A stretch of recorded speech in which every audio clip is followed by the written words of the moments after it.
Free share market videos जो मैंने अभी कहा हूँ, उसको आप ध्यान से देखो, तवज्जो से वो वीडियोस देखो। देखो, सीखना ज़रूरी है हर चीज़। शेयर मार्केट में हमारा जो सफल स्टिक पैटर्न का भी कंसेप्ट है।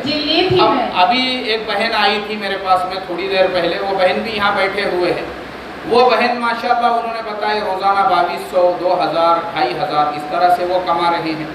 अब जो शेयर आप ले रहे हो ना, तो उस पर थोड़ा आपका रिसर्च भी ज़रूरी है। मार्केट में न्यूज़ क्या है, अब जैसे मिसाल के तौर पे आगे बारिश वगैरह का सीज़न आने वाला है, अब आप अभी से फर्टिलाइज़र के शेयर खरीदो और 6 महीने तक के लिए रहने दो उसको, तो आपको बारिश के बाद जब किसान लोगों को खत की ज़रूरत पड़ती है, 6 महीने के बाद आपको रिजल्ट नज़र आएगा। क्योंकि मैंने अभी कहा, मार्केट में बगैर ज़रूरत के पैसा लेकर आओ और पेशेंस रखो। अगर आपके अंदर पेशेंस होगा, शेयर मार्केट से करोड़पति बनने से भी आपको कोई नहीं रोक सकेगा।